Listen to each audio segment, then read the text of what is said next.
Let me know if this goes okay? Okay guys, so we get started from where we left off. We were working on unsymmetrical bending. Okay, and again in unsymmetrical bending, how does it come about? What's the genesis of it? So the story goes back to the same Euler-Bernoulli equation, and Euler-Bernoulli equation, which is derived from equilibrium equation essentially. So it's all about equilibrium of a structure or a structural component subjected to certain loading. Equilibrium. So equilibrium has got 6 different conditions. Summation of all the forces in 3 directions and summation of moments in 3 directions must be equal to 0. Where is the unsymmetrical bending coming about? It is when it is derived when you get when you want to satisfy the summation of all the moment about y-axis must be equal to 0. Okay, so that's where your unsymmetrical bending comes from. Now, again the same old isometric view, and we have got an element. We want to take this element has got stresses in all the 3 directions. The stress which will cause moment about the y-axis is the stress xx, and essentially this is the flexural stress. Okay, we have derived, we know, and we did it in the very first class, that stress xx is equal to Ey by rho. So that's where the Ey by rho is coming from, Euler-Bernoulli equation again. And so E and rho, they are constant for any cross section. We had long discussion about this. So E and rho comes out. If E or rho was dependent on A, then we wouldn't have been able to kick it out from this integral. Okay, so the fact that we can bring it out is because that E and rho are constant along the cross section. The cross section is having a dA, so all those variables which are related to the area, okay, they can't come out. And that is essentially your y and x. Okay, so y and x, they are changing with the area. That's why you can't bring y or z. So y or z, that can't be brought out. So in order to satisfy your summation of moment about y-x is equal to 0, you must have this term.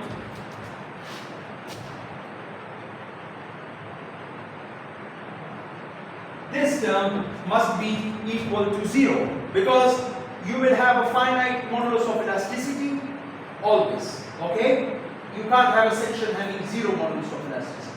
And there will always be a radius of curvature. Why? The radius of curvature. Why? Because the structure is deformed. Anything which deforms, that develops a curvature, and hence you will have a finite value of radius of curvature. So these 2 items can never be brought out. Okay? This can be brought out from the integral. So they can never be 0. What I mean to say is that these 2 items can never be 0. Okay? So they will have some finite value. So the only candidate which can be 0 is this one, the guy in the bracket, the guy in the integral. And that is, this guy is called principal moment of inertia. Now we know what is the first moment of inertia. First moment of inertia is the area, is the reference area moment with respect to the neutral axis or the centroid of a cross section. And we did that in shear. Okay, in shear we worked out the first moment of area. We have got the second moment of area. The second moment of area is essentially our moment of inertia. Okay, and that appeared in our flexural stress. In flexural stress, we have got again a reference area. We take the moment, we take its moment about the neutral axis, but the lever arm is raised to the power 2. Okay, so that is our moment of inertia, which comes in the case of either Bernoulli equation, stress is equal to my or I, and I is the moment of inertia. This is the newer term, which is called principal moment of inertia. So in this, what happens? You are taking the moment of area with respect to y and z axis at a time. That's what you are doing. In the case of first moment, you take just moment, your lever, you have just one lever arm. Okay, and you are taking it with respect to a reference axis. Just one lever arm. In the case of second moment of area, again you have got one lever arm, but that lever arm is raised to the power 2. It's a square. In this case, it's different. It's having two lever arms. So at a time, you take moment of that small area with respect to two axes. Okay? So please note that this is actually an important difference in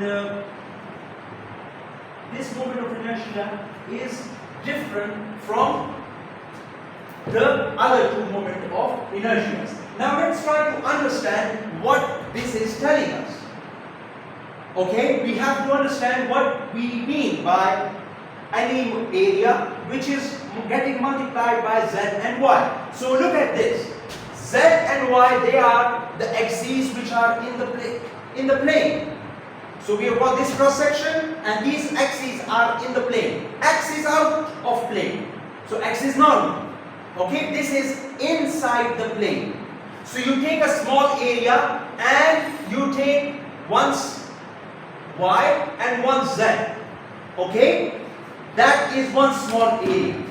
But in order to have this thing 0, you must have somewhere else in the cross section the same thing but with negative sign, with the opposite sign.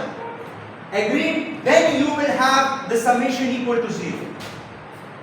Okay, so you multiply, you have got a small area, you multiply that with two dimensions. Okay, one is y, one is z. Okay, you will get either positive, negative, or either positive or negative. You will get positive or negative. But in order to make that 0, you must have in the different place another cross section whose area is similar to this one, and that when you multiply it with the lever arms, the two lever arms, you should get exactly the same value but of opposite sense, so that when you add them you get 0.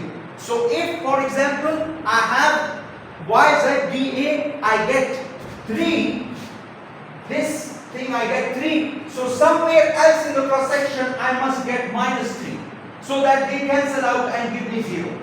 So similarly, you must have any cross section, any area you take, okay, in one quadrant, that must have another area in another quadrant which you add up, okay, and you should get 0. But obviously that area is getting multiplied with the two lever arms. Are you getting what I'm saying? So that is an important. So the thing is that this criteria will be only satisfied if you have a principal moment, principal axis. On the principal axis, you will have this criteria satisfied. Like in the case of square or a rectangle, okay, you can see that if I take this area, it has got y negative and z negative. Okay, but on the other axis, just next to it, I can take the same small area with y negative but z positive. So you multiply those two and you will get 0. Similarly, you take any area over here and you get y positive but z negative. And you look at the adjacent section, and over here you have y positive and z positive. So positive and negative, they both add up and get 0. So that means that this is actually the principal axis. Are you guys with me on this? Okay, so this is actually the principal axis. But what happens if this is not the principal axis? If you take any axis and that is not a principal axis, and in case of rectangular section, how is that possible? If my load is applied, for example, in this direction, at some axis which is at inclination, or in other words,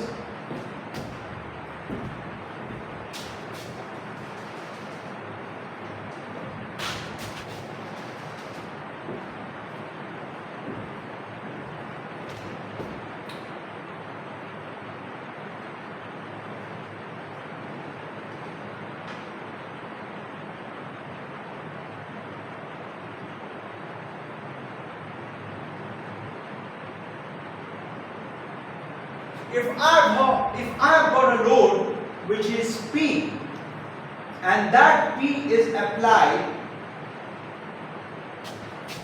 in this direction, okay, then what happens? Initially I am assuming in this case, if my load is applied in this direction,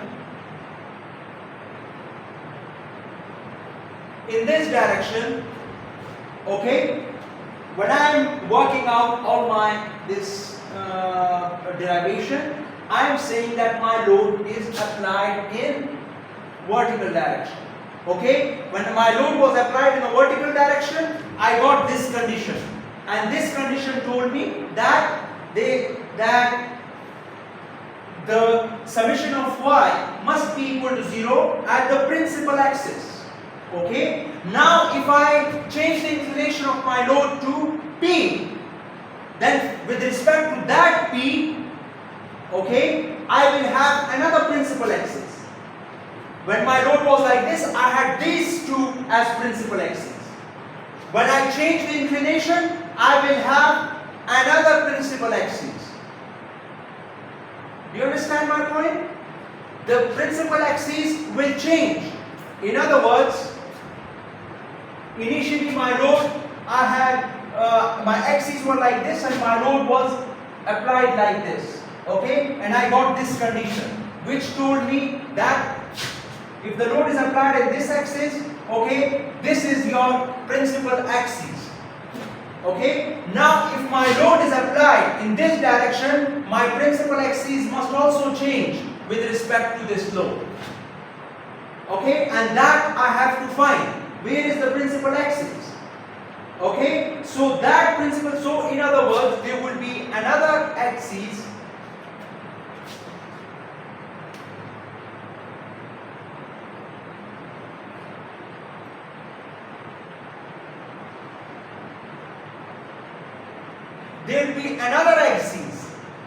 where with respect to this load axis, yeah, where this condition must be satisfied.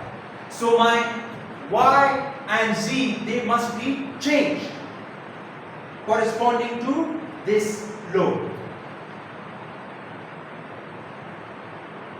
Okay, so this actually tells us that within a simple rectangular cross section, if I change my inclination of the load, my principal axis will keep on changing, and I have to adjust my principal axis with the application of the load. That's why it's so important that when you apply the load, you make sure that that is on the principal axis.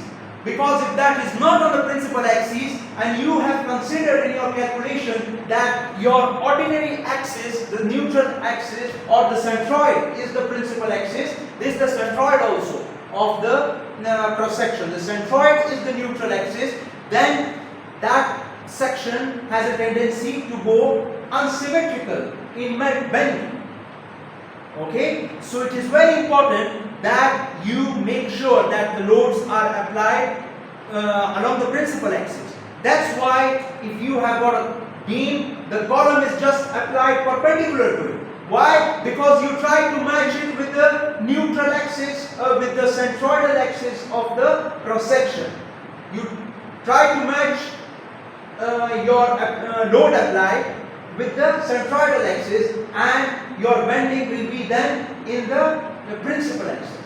Okay, but if your column for some reason is oblique, then you will have to change your beam cross section also. You have to orient it in such a way that your summation of my is 0 and you avoid unsymmetrical bending. Okay, so that is an important consideration. So how can we solve this? This is very simple. The same in the case of a rectangular section where you have load applied at some inclination, you will follow the same formula as derived by Bernoulli, but now you will have it in two components. Okay, so what you can do is, in other words, you can divide this load into or decompose it in with respect to this centroidal axis. Please remember, sometime I'm using centroidal axis, sometime I'm using neutral axis. Centroidal axis is related to gravity. Every cross section has got a centroid, and that centroid is a point where all the force is concentrated. Okay, that is centroid. The neutral axis is that axis where your stresses are 0. The flexure stress is 0. So the neutral axis and the centroidal axis, they coincide. In the case of rectangular section, when your load is applied on the principal axis. But the neutral axis and the centroidal axis don't coincide if your load is applied obliquely to the principal axis, okay, of the cross section, or in other words to the centroidal axis. It's inclined. So what you do is, how to solve it? You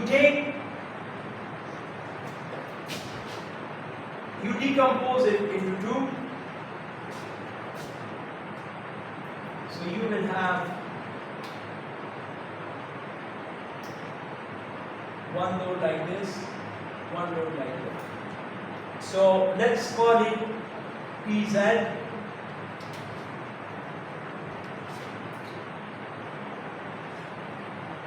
And call it PY. Okay? So you can decompose it into these two components, can't you? Every load you can decompose it to any components in any direction. Okay, so two components in any direction you can decompose. I've decomposed it with respect to the y and z axes. Now Py is applied along the y direction, Pz is applied along the z direction. Okay, so in the flexure formula, what would we have? We would have two components. What is the flexure formula? Flexure formula is stress is equal to My over I plus Mz over I. Now let us give subscripts to the m's.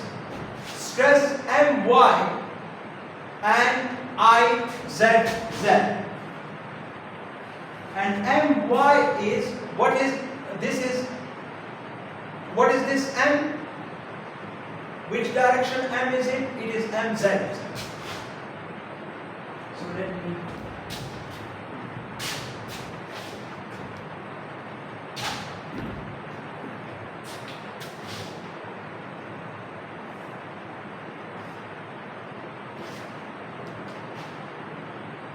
this is I y and y. You will have, so what I have done is, please note, what I have done is, I have taken Py, with respect to Py, I have got Py will cause Mzz, okay, it will cause moment in the z direction, so that's why I call it Mzz, okay.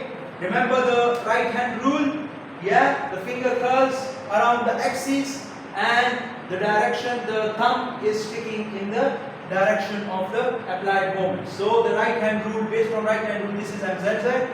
Y, okay, it will be Y of the cross section, which is the distance, the fiber location which you are interested in. Okay, so any fiber along the Y direction divided by IZZ. So the moment of inertia is with respect to ZZ axis. So that is due to the P. So that is your PY. The PZ, the load PZ is actually causing what? Moment about YY, Z and IYY.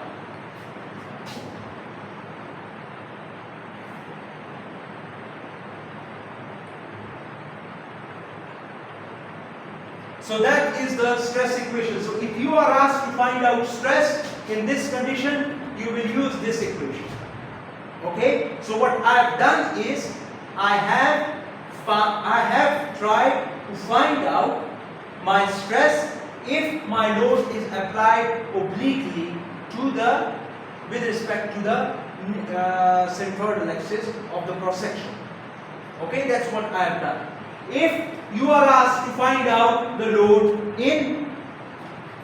to find out the principal axis, in this case, okay, in the case when load is applied obliquely, so imagine this is my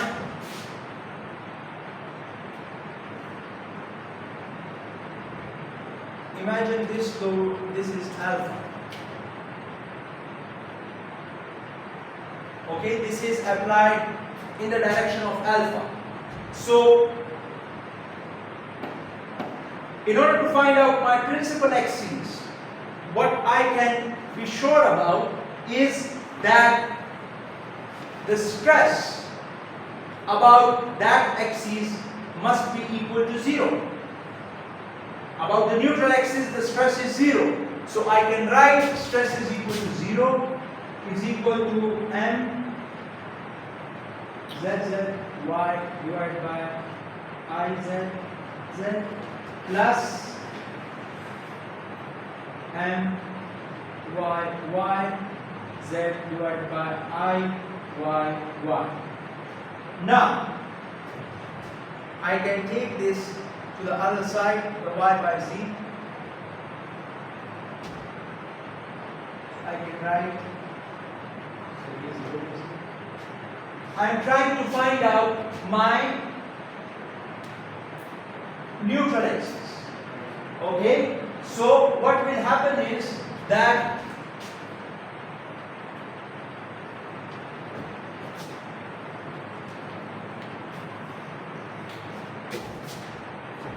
because of this load, I will have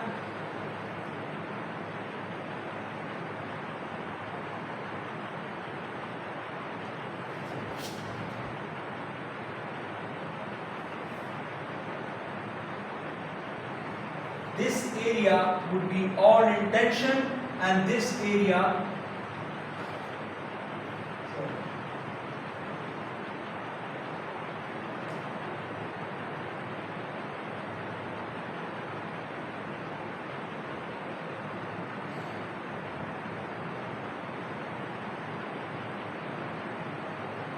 okay, so what I am saying is that about this axis, this area is in tension and this area is in compression.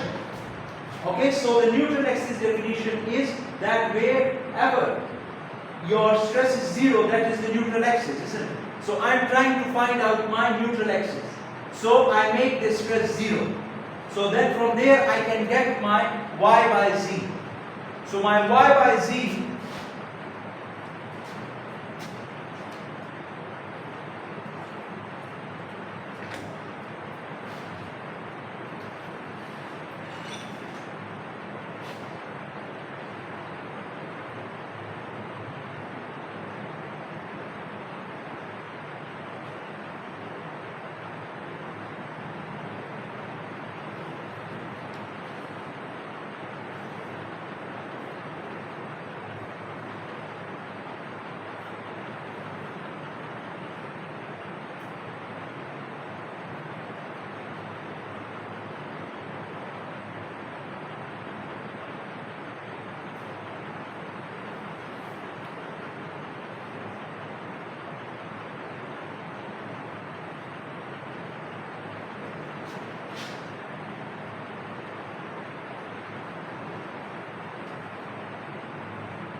Okay, so y by z. So I take this to the other side and then bring the z in this direction. So I get myy by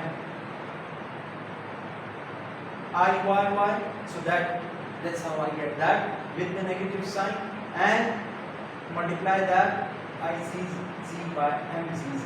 So that's what I get. So my y by z is equal to, so this axis which I have drawn, which I have shown in green,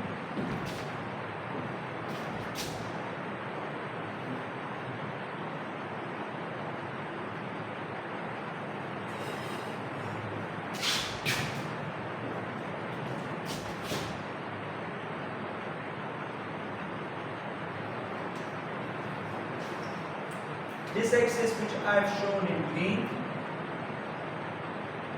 will have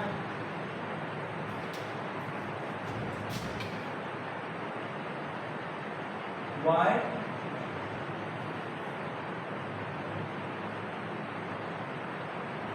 and z, and this y by z. Once you know y by z, you can find out this axis.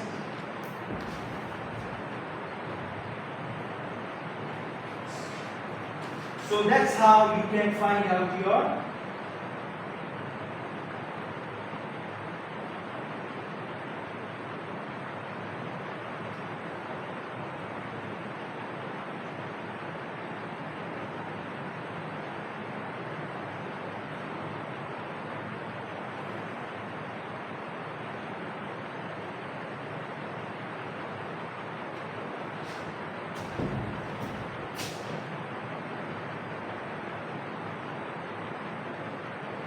So what can be my myy and mzz? Myy can be equal to,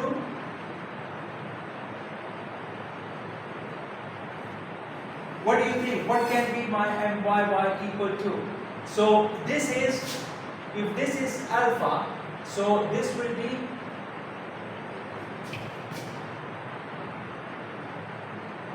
p cos alpha, and this will be p. Can I do that?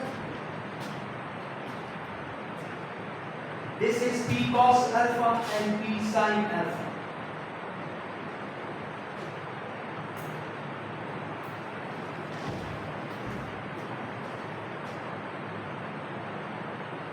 So m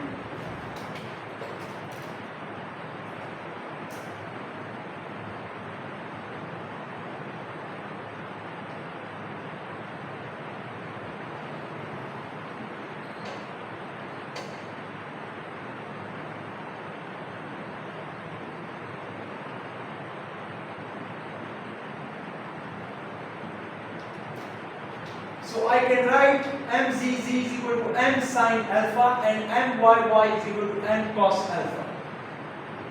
I can write that because p I can decompose into p sin alpha and p cos alpha. And where is m coming from? M is actually the bending moment, and you will find out from bending moment.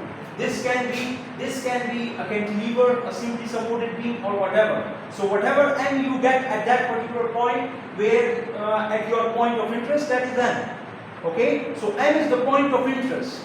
Okay, that can be point under this load p, or it can be at some distance from the load, from the application of load p. Okay, so we are saying that mzz and myy, they can be m sin alpha and m cos alpha. Okay, and so we can plug it in here, and we get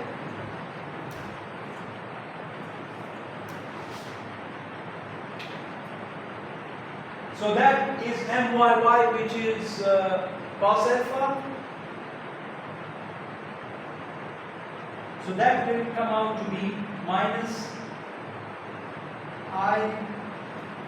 Izz divided by Iyy, myy by mzz. So myy is m cos alpha and m sin. So myy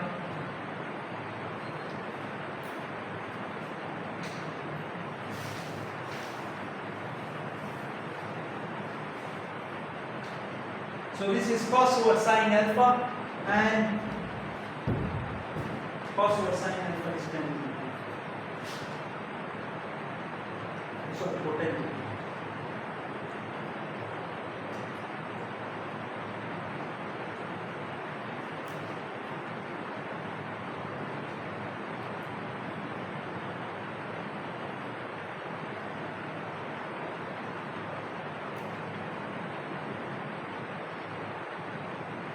Is that clear?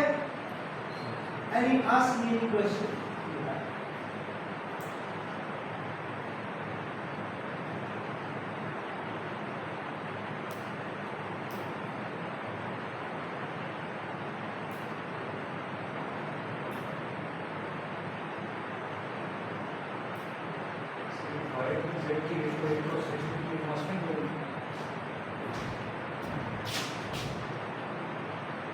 This is for one, no, not for, it's not based on a cross section, it is based on the application of the load. For one particular load application, this y or z that will stay constant, yes, because it's a straight line always, we are considering a straight line. Okay, so that will be constant, but if you change the inclination of this, then you will have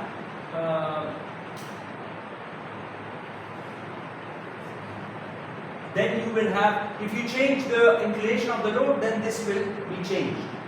Okay, so if this is alpha, I can call this as beta.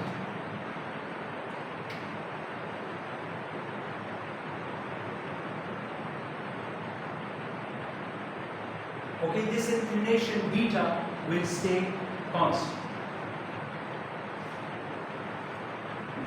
Okay.